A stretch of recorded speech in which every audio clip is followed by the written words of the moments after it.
Itu ada yang cerita waktu ada eksekusi terpidana mati yang kasus narkoba orang Afrika. Waktu itu katanya ini saya bilang katanya karena orang itu cerita gitu Mbak ya. Setelah dieksekusi, dimakamkan, itu jam 12 malam, setelah diotopsi teman-teman dimakamkan. Pagi itu ada yang lupa Mbak kalau buka tali pocong katanya. Nah ternyata pas dibuka itu jenazahnya di atas, katanya di atas makam atau sudah dikuburin. Kalau orang yang meninggal karena dieksekusi mati ya, terutama karena memang dia melakukan sebuah kejahatan gitu, itu residualnya akan seperti apa sih?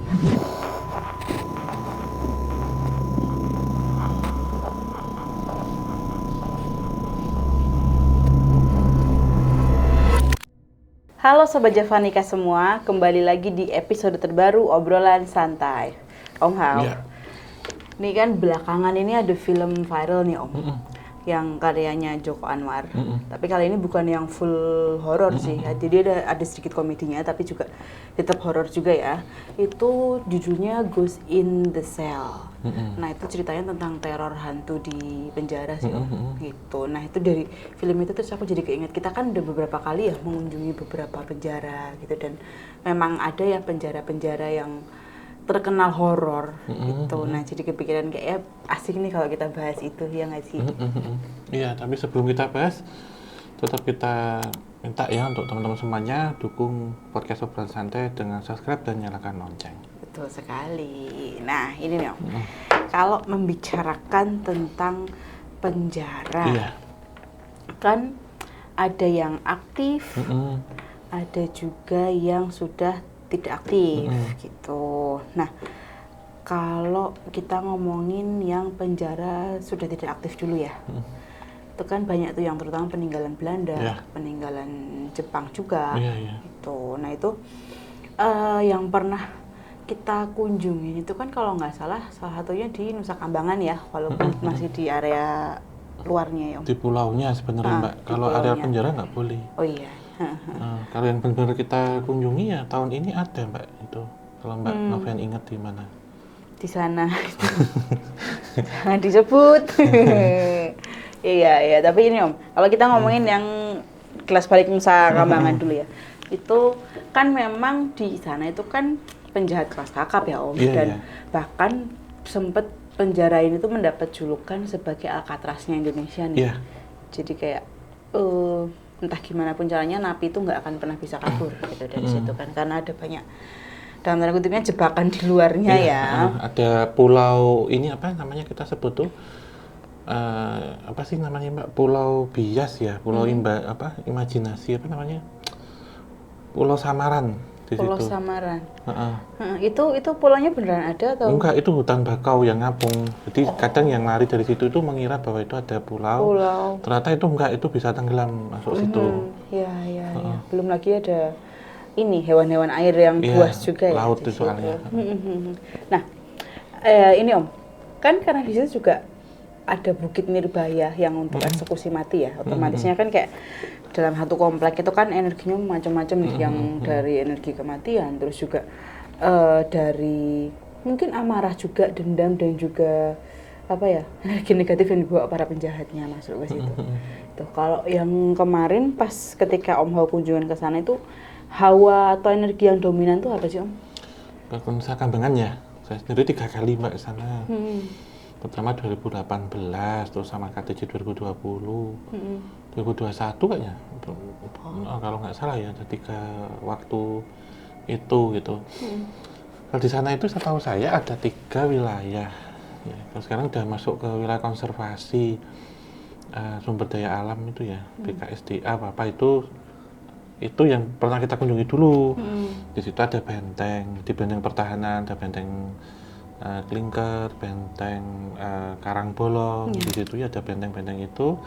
Kemudian area kedua itu area itu penjara. Ada lapas-lapas di situ.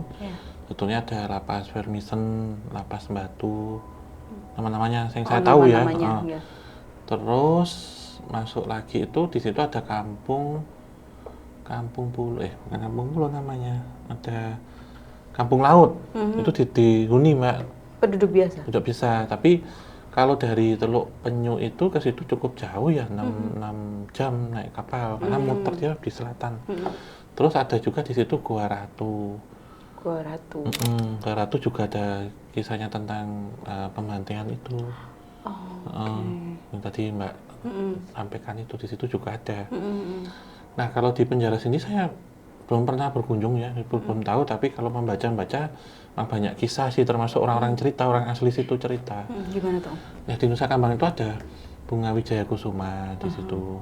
Wijaya Kusuma itu yang kita ketahui kan ya kayak kaktus itu, tapi sebenarnya bunganya ada yang jenis lain. Wijaya Kusuma yang kalian habis ambil keraton ya Mbak, keraton Solo, keraton Jogja gitu, kayak bunga mustika gitu, jadi ngambil dipakai untuk satu acara. Nah, yang terkenal di situ adalah bunga Wijaya Kusuma. Nah, bunga Wijaya Kusuma itu, menurut cerita dewa-dewi dulu, bunga yang bisa menyembuhkan, tapi juga bunga yang bisa mematikan. Kisahnya. Tapi kalau secara ini ya, secara filosofi mungkin, terutama secara spiritual dan gaibnya ya, itu perlambang apa gitu? Sama itu di bunga Wijaya Kusuma itu tadi. Kemudian kita lihat juga dari nama pulaunya Nusa Kambangan. Jadi Nusa itu kan pulau, Kambangan kan mengapung. Ya, itu tadi saya sebut ada Pulau Apung itu yang dulu mengisahkan kalau dipilih oleh Belanda untuk satu penjara yang tujuannya untuk mengisolir. Jadi memang memiliki tingkat keketatan yang sangat tinggi di situ. Dan ada kisah juga kalau udah masuk Nusa Kambangan itu pulang tinggal nama Mbak. Karena ada yang mereka menjalani hukuman mati, ada yang mereka menjalani hukuman seumur hidup, hukuman berat bertahun-tahun, 20-an tahun gitu. Terus ada satu yang saya kenal tuh, ada kompleks penjara yang namanya Permisan. Dari kata vermisen atau hilang dalam bahasa Belanda, vermis. Permisan. Dianggap bahwa kalau masuk situ itu hilang, Pak, hilang dalam artian tinggal nama. Gitu. Terus di situ ada kompleks pemakaman. Ya. Ada juga di situ. Entah di sini yang meninggal udah umur, sakit, terus ada yang dieksekusi. Lah, dulu ceritanya ada yang pernah cerita, saya waktu sewa kapal waktu itu kan kita kalau dari Cilacap Teluk Penyu ke situ itu kan naik kapal ya, dan maksimal jam 5 sore. Kalau jam 5 sore udah harus keluar karena udah nggak ada kapal, mau nggak mau kita nginep di situ. Itu ada yang cerita waktu ada eksekusi terpidana mati yang kasus narkoba orang Afrika. Waktu itu katanya setelah ini saya bilang katanya karena orang itu cerita gitu Mbak ya. Setelah dieksekusi, dimakamkan, itu jam 12 malam, setelah diotopsi macam-macam dimakamkan.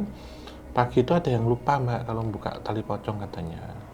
Nah, ternyata pas dibuka itu jenazahnya di atas, katanya di atas makam, atau sudah dikuburin. Berarti dia keluar di atas tanahnya itu? Ada yang seperti itu. Jadi itu makamnya cukup angker juga di kompleks itu. Gitu. Tapi itu makam khusus napi ya Om ya? Makam khusus napi. Kalau masuk yang wilayah napi itu susah izinnya itu. Kita nggak bersandar aja nggak boleh bawa kapal. Tapi kalau dari jauh nggak apa-apa lihat. Jadi jaga-jaga yang itu pasukan bersenjata itu.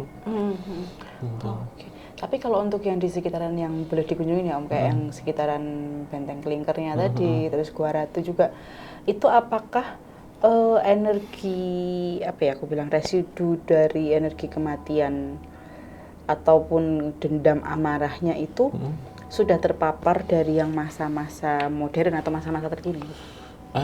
Umum ya Mbak ya, jelas peristiwanya umum menurut saya. Dari masa lampau sampai masa kini semuanya ada. Ada di situ. Tapi teritori Mbak, kalau tadi Gua Ratu itu kan digunakan untuk komunikasi dengan penguasa pantai selatan. Ya memang ada simpang siur, ada Gua Ratu, ada Gua Putri sebenarnya, ada simpang siur, tempat itu eksekusi merah. Tahun itu Mbak, ya. Jadi banyak kerangka-kerangka macam-macam dalam gitu. Terus di Benteng Karangbolong, di situ juga ada sumur di situ. Sumur ini waktu pembersihan atau apa itu ketemu banyak kerangka. Diprediksi itu mungkin dulu dari pekerja paksa, karena waktu bangun benteng itu konon ceritanya dikerahkan napi-napi untuk bangun benteng itu tuh juga ada.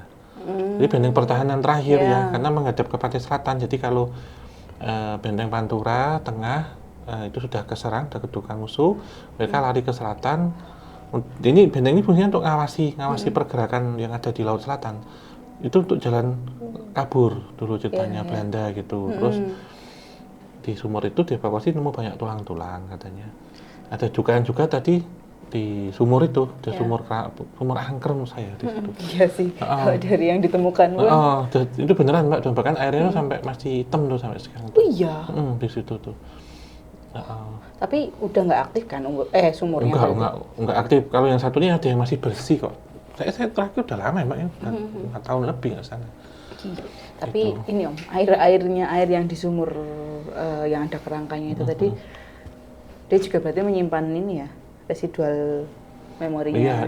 Iya. Residual energinya, memori ya memang. Apakah itu akan menjadi berbahaya selain ini ya, selain faktor higienisnya kayak gitu-gitu? Pasti Mbak, karena yang meninggal itu pasti mati dalam kondisi nggak wajar dan penasaran pasti. Itu ya. Situasi terburuk ketika ada orang mengkonsumsi atau menggunakan air itu apa? Ya mungkin nggak disarankan, atau ada juga yang sudah kering airnya. Ya disarankan Mbak, karena tempat itu ya bertahun-tahun ada jenazah di situ. Iya, tapi kalau untuk praktik-praktik ilmu hitam itu mungkin bisa. Mungkin karena itu kan wilayahnya mana? Nusa Kambangan itu luas ya, terbagi-bagi gitu. Kalau sekarang kayaknya nggak tahu izinnya bisa apa nggak, tapi kalau dulu masih bisa, tapi sekarang susah kayaknya izinnya. Karena udah BKSDA. Karena masih ada satwa-satwa juga Mbak di situ. Nah, tapi nih Om, kan di Nusa Kambangan sendiri ya, terlepas dari benteng dan penjara lainnya yang mengelilingi dengan masa lalu berdarahnya, itu kan di Nusa Kambangan kan ada bukit khusus eksekusinya itu tadi, Bukit Nirbaya itu. Aku penasaran deh, kan ada nih kalau orang meninggal itu kan amit karena memang penyakit dan sudah umur, ada juga yang tidak wajar karena kecelakaan atau mungkin bundir. Nah, kalau orang yang meninggal karena dieksekusi mati ya Om, terutama karena memang dia melakukan sebuah kejahatan gitu, itu residualnya akan seperti apa sih? Sebenarnya sama aja ya Mbak ya, mungkin posisi positifnya mungkin dia minta pesan keluarga, mohon maaf atau pengakuan dosa gitu ya. Nah ini sisi negatifnya itu bisa serupa, bisa menakutkan justru. Karena misal dia kasus pembunuhan berantai atau pembunuhan banyak itu ya korbannya, mungkin dia bisa menghasut yang lain terjadi di situ, di dalam penjara.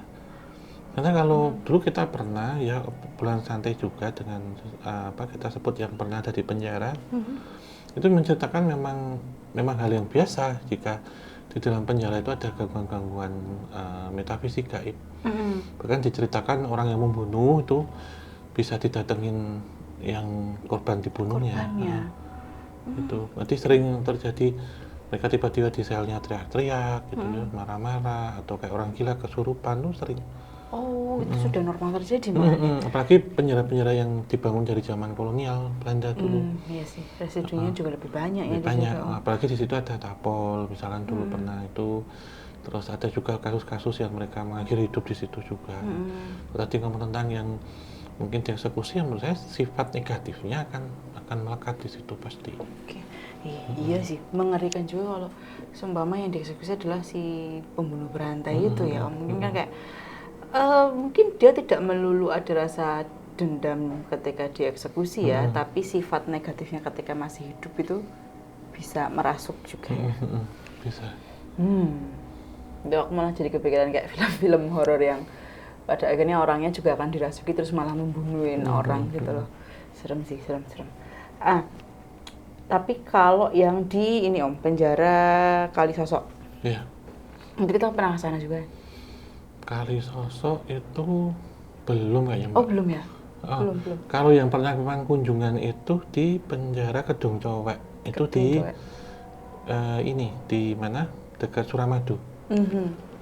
Itu penjara zaman kolonial. Benteng sama penjara bisa jadi satu Mbak. Penjara kan kalau Kalisosok kita belum pernah berkunjung sih. Ya, oke. Nah ini kalau yang di Kedung Cowek tadi Om, itu dia isinya dulu tahanannya apa aja? Itu zaman Jepang paling kuat. Dulu sempat sama Japanika tahun 2019 ya. Itu ada kisah, misalkan kita ke sana nggak boleh jam 12 siang Mbak, harus keluar karena sosok Jepang negatifnya keluar waktu itu. Jadi itu benteng untuk memantau Selat Madura. Heeh. Nah ngomong-ngomong tentang benteng ini, saya sendiri pernah ke salah satu benteng ya di mana di penjara ya, yang tidak jauh dari kawasan Kota Lama Semarang. Tapi sekarang itu dipakai untuk negara gitu, untuk nyimpen aset-aset sitaan di situ ya. Waktu itu syuting di sana dengan DMS waktu itu dengan Mbak Sarah ya tahun 2021. Kita ngelihat ruangan-ruangannya itu memang banyak kisah-kisah Mbak. Salah satunya tentang, saya masih ingat sosoknya ya, penggambarannya itu laki-laki kecil gitu ya, misalnya masih muda lah, 30 tahunan. Dia maaf ya disebut residivis karena keluar masuk penjara. Sebenarnya sosok orang yang dibully dulu ketika melakukan tindak kejahatan itu, akhirnya ketika dia di dalam penjara mengalami traumatis juga, terus mengalami pembelajaran di sini makin pinter ya jahatnya, jadi keluar masuk penjahatnya gitu. Terus salah satunya ya itu tindak, misalkan di dalam penjara yang sosok ini disebut sosok kancil itu karena orangnya kecil Mbak, kecil tapi apa ya lincah gitu dalam melakukan kejahatan gitu ya.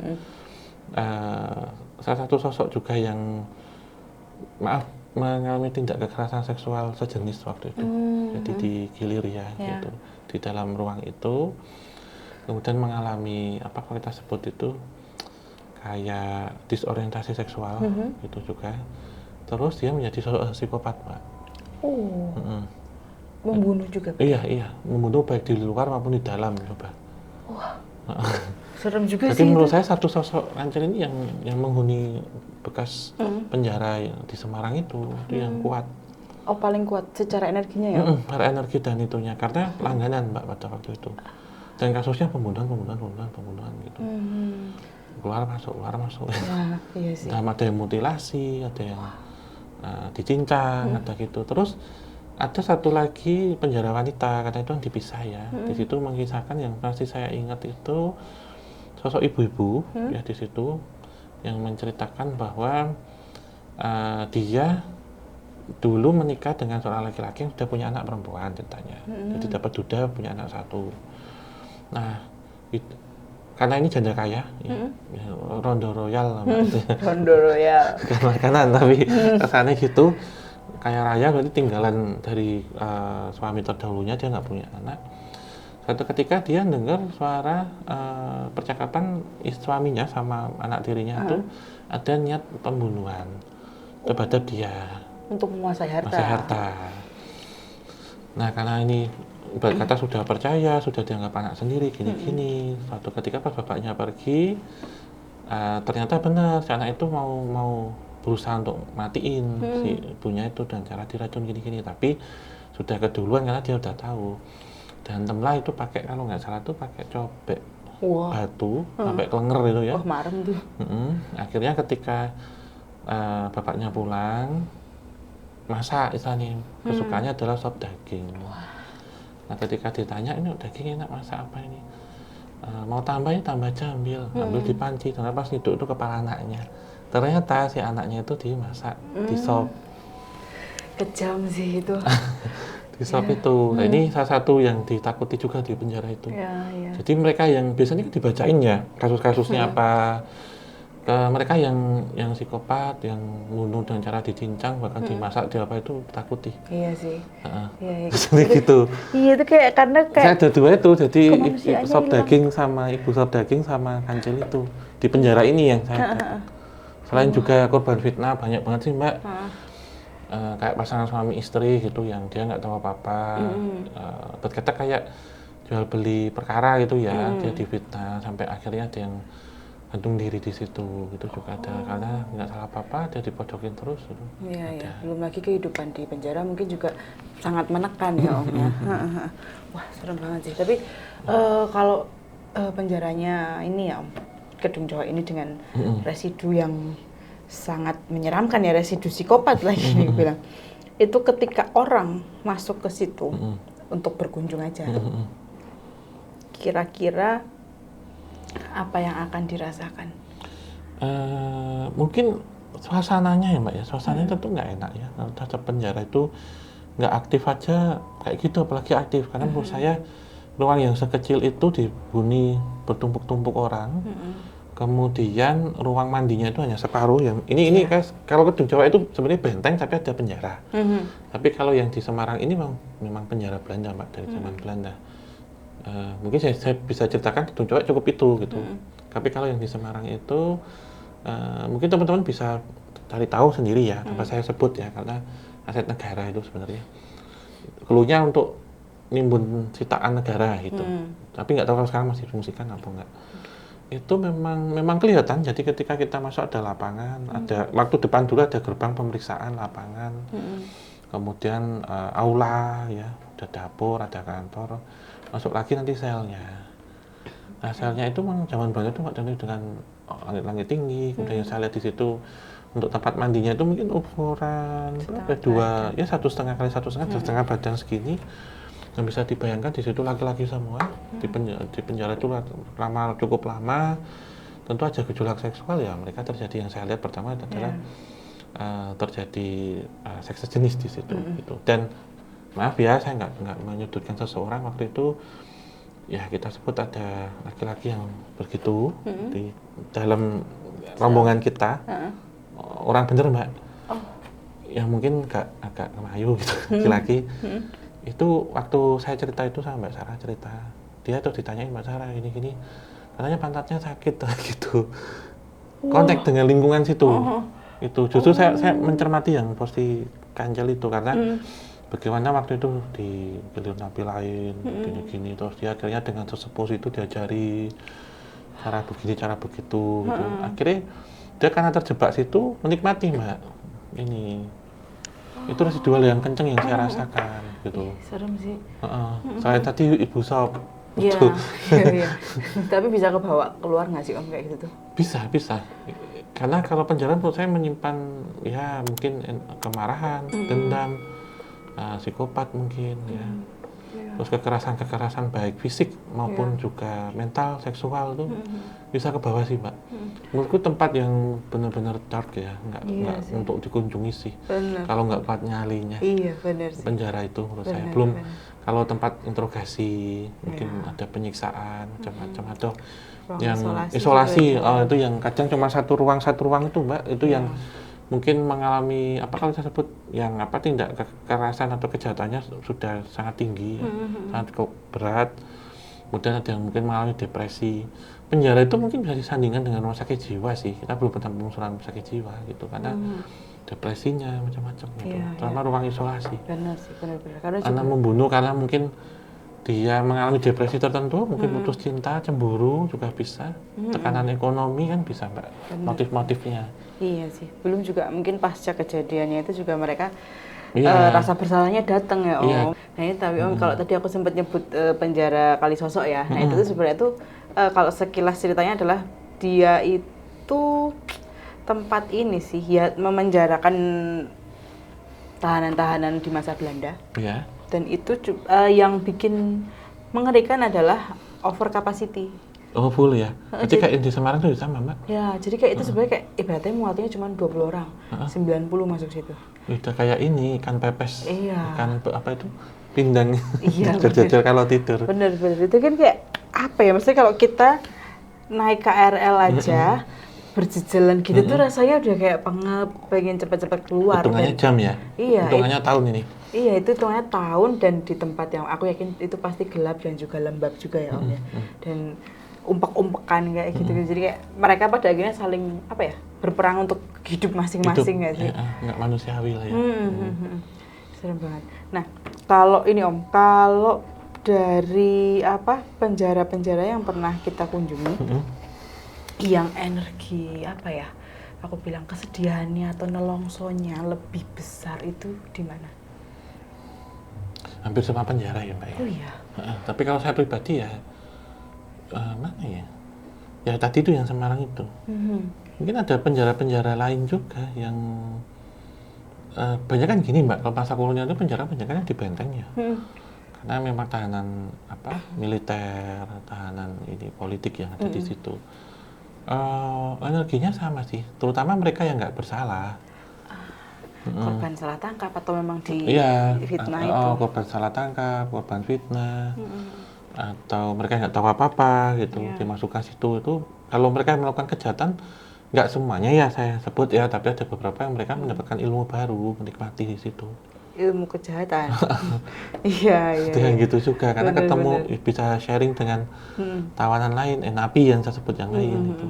Iya. Nah, kalau yang sekarang ya, kemarin ada narasumber mungkin nanti bisa dilihat lagi di podcast Obrolan Santai, itu yang masa sekarangnya Mbak, yang zaman-zaman sekarang gitu. Gitu. Kalau Jadi masa sekarangnya gimana? sama juga, masih terekam energi zaman lampau gitu.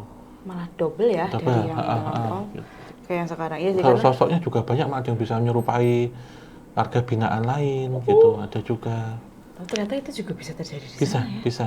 Terus ada beberapa yang sering teriak histeris, misalkan dia ngebunuh anaknya gitu ya, misalkan baby blues, bunuh anak bayinya, kadang katanya ditanya, kepala bayinya ngelinding gitu, atau sering dengar suara anaknya itu ada juga. Nah itu mungkin ya Om, kan ini ya, kalau secara ilmiahnya kan itu mungkin rasa bersalah yang akhirnya mengganggu psikisnya nih. Iya. Tapi mungkin nggak ketika ini penunggu-penunggu yang sudah lama di situ, terus ada orang dengan kejahatannya, kan mereka tahu ya ini orang habis ngapain-ngapain, itu diserupakan terus memang dalam tanda kutipnya dihukum sama si entitas-entitas Bisa, itu mungkin. bisa juga. Karena yang hukum kan terkadang ya dari sesama warga binaan lainnya, kayak ngebully gitu juga bisa dari entitas di situ juga bisa nyerupain. Tapi apa bisa kita simpulkan bahwa itu jadinya entitas baik?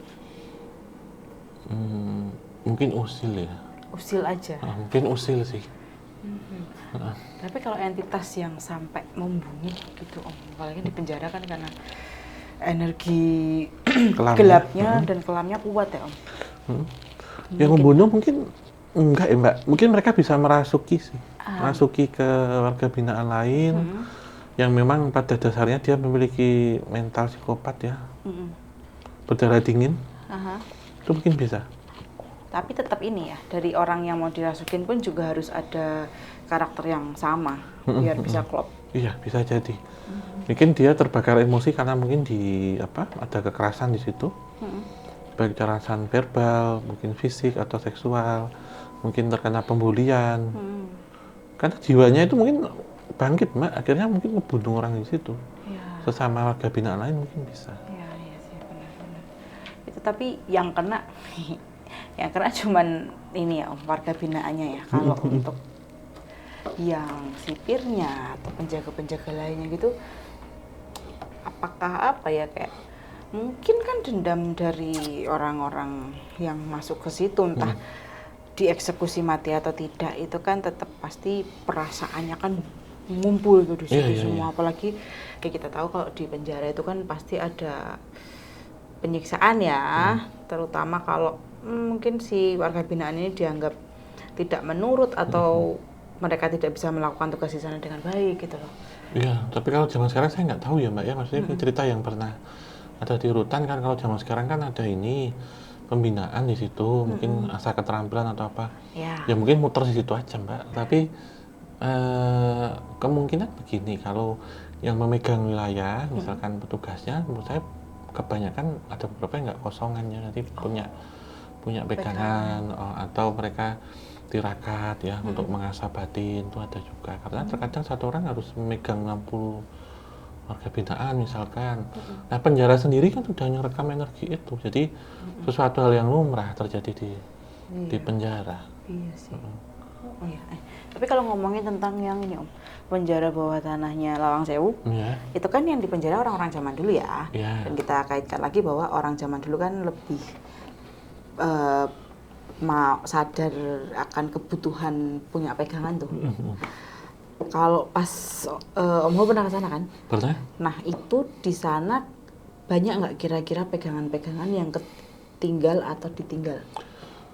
Kalau gedung itu kan awalnya kantor Mbak ya, yang memang diduga penjara yang bawah tanah itu kan saluran drainase. Sebenarnya tempat ini dimodif ketika Jepang masuk. Ada yang bilang kan setinggi ini ya setinggi apa? Leher, itu leher kodok kali ya. Itu nggak terlalu tinggi juga masuk itu Mbak. Segini sama mata kaki. Kecuali kalau mungkin meluap ya. Dikenal dengan penjara jongkok itu ketika masa pendudukan militer Jepang. Dan juga apa? Tempat eksekusi sebenarnya di situ. Nah, saya yakin memang beberapa orang yang dianggap pejuang waktu itu yang kritis terhadap militer Jepang yang nggak mau, yang kontra, mungkin dieksekusi di situ bisa lepas juga. Ada beberapa kalau kita sebut pegangan yang tertinggal. Tapi Langsewu itu bukan penjara pada dasarnya, itu kantor perretapian perusahaan swasta Hindia Belanda. Cuman ya sempat dialihfungsikan itu aja ya. Waktu militer Jepang masuk. Gitu. Nah ini Om, balik lagi kalau yang tentang punya pegangan tadi ya. Kan ada yang dieksekusi mati juga tuh. Kalau ini yang bisa kebal gitu, aku nggak tahu sih Om Ho pernah ini nggak? Maksudnya mungkin pernah meneliti atau punya temen yang bisa sharing juga tentang itu. Apakah ketika mau dieksekusi mati itu ada kalau orang petugasnya tahu orangnya ini punya pegangan tuh ada ritual pelepasannya dulu atau gimana gitu? Iya Om, nggak benar. Oh iya. Ada. Terus ada konsultannya untuk itu. Oh iya. Karena nggak usah jauh-jauh, yang modern waktu di Nusa Kambangan juga ada cerita kayak gitu. Yang terpidana mati kasus narkoba kalau nggak salah. Jadi ditembak nggak mempan atau ditembak kadang fokusnya meleset atau ada kayak blur ngalangin terus nggak mempan. Ada Mbak, nanti ada pantangannya diambil apanya gitu. Oh alah. Iya itu ada. Tapi terus dari pihak lapasnya ya, itu kalau ada kayak gitu tuh habis dilepas, dilucuti gitu dibuang atau disimpan sendiri mungkin atau udah dibiarkan aja dibuang, biasanya di netral dibakar atau apa. Iya nggak mungkin bawa sendiri. Ya, atau mungkin juga sudah ditanyain ya, mungkin beberapa narapidananya itu udah tanyain, mungkin udah diambil tetapi kodamnya masih ada, itu juga bisa yang ngalangi. Itu ngaruh juga ya kodam. Berarti kebal. Kalau di zaman penjajahan dulu malah lebih banyak Mbak, misalkan kayak alim ulama, kiai-kiai gitu. Terus mungkin yang dianggap kayak berandal yang sakti gitu ada dulu. Bahkan ada yang mungkin punya ajian kayak Rawa Rodek itu ketika dipancung nggak mati. Iya. Ditembak gini, ada satu cerita kan, seorang kiai kan waktu itu dieksekusi, ditembak, dibacok, ditusuk apa nggak mempan, kebal. Bisanya cuma diikat kayak rantai, dimasukin tanah, dikubur hidup-hidup. Ada juga yang ditembak nggak bisa, terus mungkin ada yang tahu jimatnya diambil, diganti dengan peluru tapi disebut emas, bisa juga. Ya ada lapisannya gitu. sendiri. Lapisannya. Ternyata dia lemahnya dengan emas itu. Ya menarik sih, menarik. Aku penasaran dengan yang di zaman modern ini juga sih kayak apakah ya itu sih, tapi ternyata lebih ada mediasinya ya Om daripada kalau zaman dulu kan dilakukan segala cara untuk bisa ya.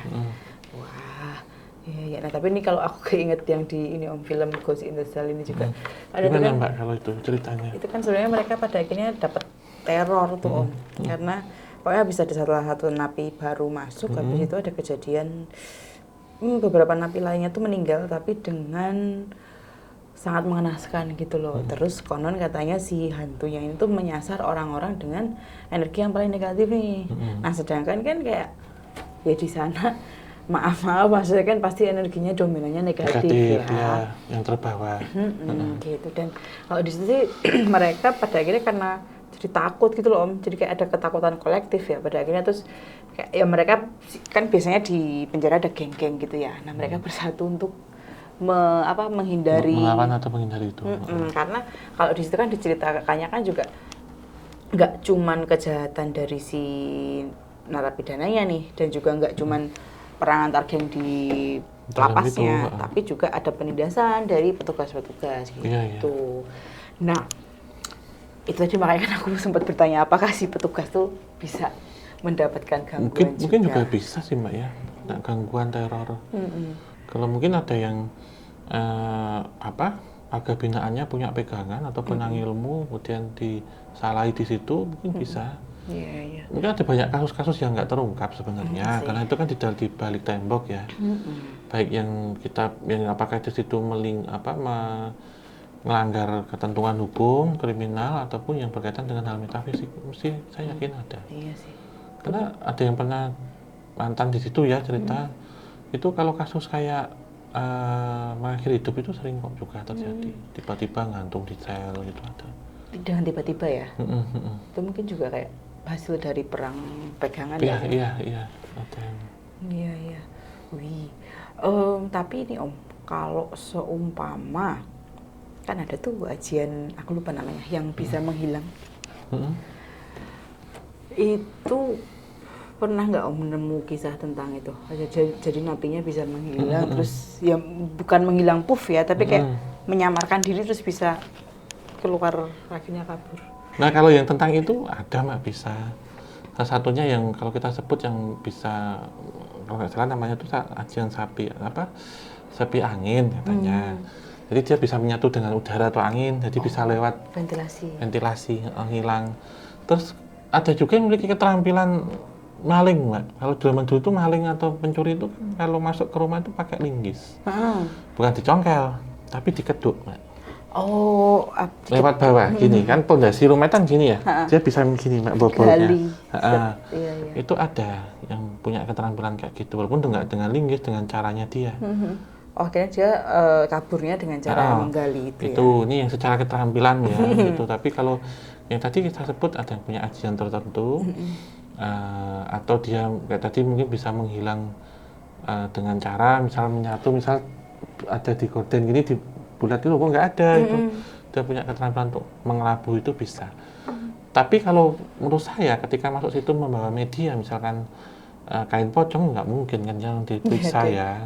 Karena ada orang bisa hilang kan dengan kain pocong ditutup gini tuh hilang, gitu juga. Mungkin ini sih Om, kan ini ya bisa, kan mereka bisa dapat kiriman dari orang-orang di luar tuh, nggak diselipin gitu kali, ilegal mungkin tapi kan. Bisa juga, itu juga bisa. Apa? Itu juga bisa diselipin. Tapi ini iseng aja sih, kan kita di Indonesia ya, maksudnya masih supernatural itu masih sangat kenceng.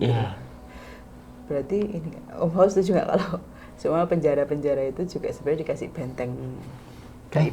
Pasti ada Mbak, itu Mbak. Oh, pasti udah ada Mbak. Ada. Selain memang ada perlindungan secara kasat mata, misalnya itu ada tembok yang tebal, ada penjagaan ketat, bahkan dibuatkan jagang atau kolam air ya.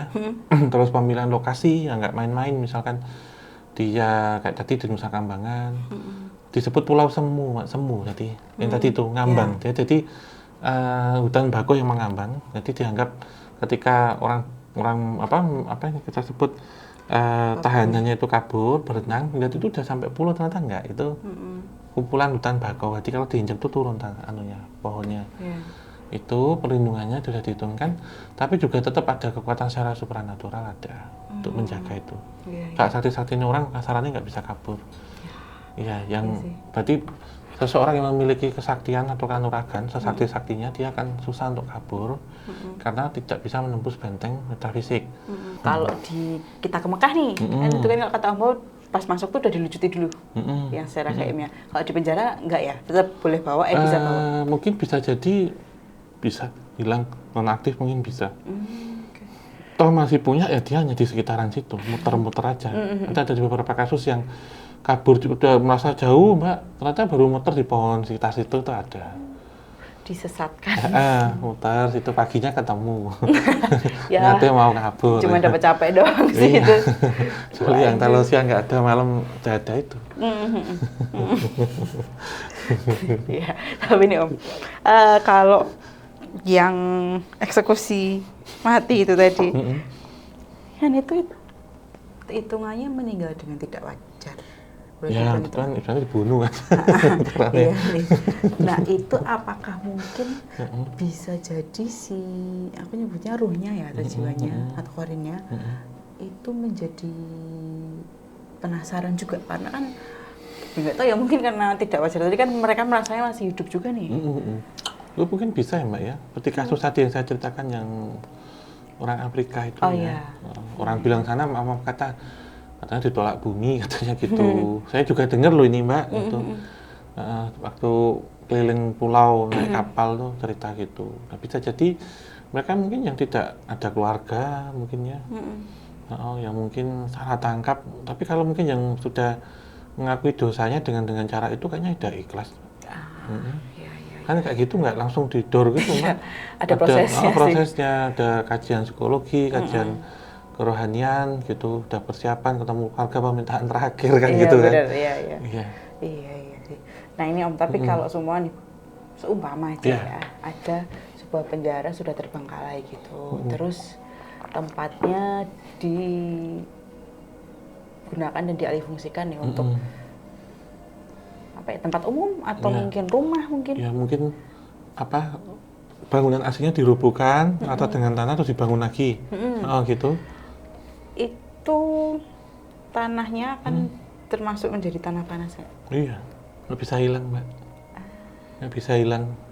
Walaupun orang bilang mungkin bangunannya nggak ada, tapi kan pernah ada di situ. Benar sih. Ini mungkin juga kita lihat kayak bekas rumah sakit yang jadi mall itu ada juga yang sama nyimpen kayak gitu, atau bekas kuburan jadi hotel.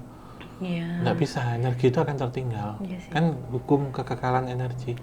Energi bisa energi berubah tetapi tidak bisa dimusnahkan. Nah itu, berubah bisa, semua itu berubah. Tapi nggak bisa dimusnahkan, kekal dia. Tapi kalau tentang perubahannya nih Om, tidak ini ya, untuk yang energi tanah panasnya tadi tidak akan bisa menjadi baik ketika seumpama tempat itu dialihfungsikan jadi tempat yang baik gitu. Kalau rekaman energi mungkin tetap ada, Mbak, nggak bisa rekamannya ya. Tapi kemudian apakah misal dulu bekas penjara dan jadi rumah sakit, jadi hotel atau apa, dia berubah saja. Mungkin akan terputus setelah itu diberobohkan bangunan itu. Jadi tidak ada rekaman berikutnya. Tapi mungkin orang di situ secara residual memori pernah dengar suara ini, ada penampakan ini, tetap bisa. Iya sih. Tapi nular apa enggak ketika dia difungsikan ya akan mulai hal yang baru. Gitu nggak bisa. Masa lalunya tetap akan terekam di situ, nggak bisa. Oke. Tapi pun mungkin itu bisa termanifestasikan lagi kalau sumpama ada ini ya Om, gosip-gosip beredar area itu kayak ini tempat ini ini bisa. Pada akhirnya dilestarikan lagi nih. Tapi kalau terjadi di tempat itu mungkin jadi tempat tahunian atau apa, kejadian serupa kayaknya enggak ya, Mbak, karena peristiwanya sudah ya, tapi energinya tetap masih ada. Oke. Nah, ini pertanyaan terakhir ya Om ya. Kalau untuk di penjara atau tempat-tempat yang memang untuk penyiksaan, terus untuk mengurung orang selama bertahun-tahun gitu ya, itu kalau secara metafisika sirkulasi energinya seperti apa? Numpuk, Mbak. Setiap individu bawa, tadi kayak jumlahnya misal kopi 20 jadi 90, kalikan selnya. Dan itu kan keluar masuknya, menurut saya ada yang masuk, ada yang keluar, Mbak. Jadi kita hitung kapasitasnya, kita kalikan tahun. Nah itu kejadiannya. Itu yang baru dibawa individunya. Belum misalkan dia korban, dia terpidana kasus pembunuhan berantai. Jumlahnya korban banyak, sama, nambah lagi. Oh itu berarti seumpama si pelaku itu tuh dia bawa dari dirinya sendiri sama banyak korbannya tadi? Iya. Traumatis dan macam-macam. Misal dia pelaku rudal paksa, mungkin gitu tuh bisa. Dia kan nular ke lainnya, Mbak. Mungkin hanya berubah energi. Kalau mungkin dia pernah melakukan dengan perempuan misalkan gitu ya. Ya ketika di sini dia jadi bulan-bulanan dilakukan oleh laki-laki. Jadi menurut saya pembayaran karma juga ada di situ. Benar. Gitu. Terutama yang mereka kasus kekerasan seksual, kekerasan terhadap anak perempuan itu balik itu. Yang ditakutkan yang itu tadi yang psikopat ngeri-ngeri itu. Iya, benar sih. Yang nggak nyincang di masa apa gitu. Iya.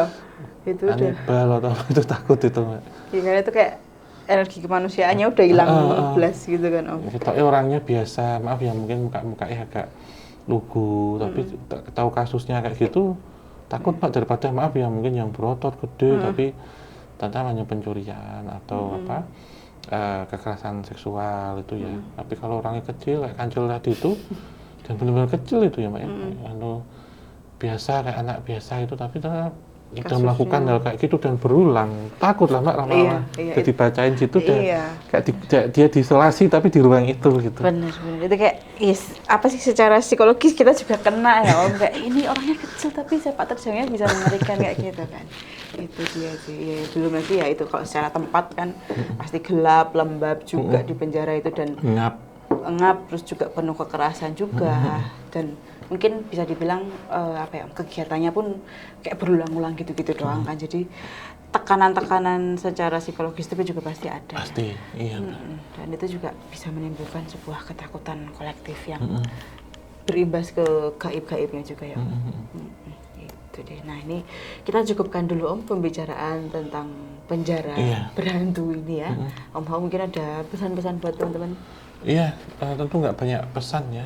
Untuk kita jaga diri baik-baik, keselamatan kita, orang lain, dan pikir sebelum bertindak, itu aja. Mantap. Ya. kita akhiri, tetap dukung podcast obrolan santai dan cara like, subscribe, dan nyalakan lonceng. Share sebanyak mungkin. Tinggalkan kritik, masukan, saran hanya di kolom komentar. Untuk teman-teman yang ingin menambah koleksinya, merchandise, ini ada yang baru dan nanti akan ada yang baru lagi. Tetap ikuti terus sosmed baik di tim KTJ, podcast Obsan dan juga KTJ Merch, dan tempat kita juga di sosmed kita di Instagram itu, dan nanti juga terafiliat dengan kalau kita ngeklik bisa ke toko koran juga toko hijau. Betul sekali. Kita akhiri, kita tutup. Akhir kata, wassalamualaikum warahmatullahi wabarakatuh. Mugi tansah pinarian rahayu sagung dumadi.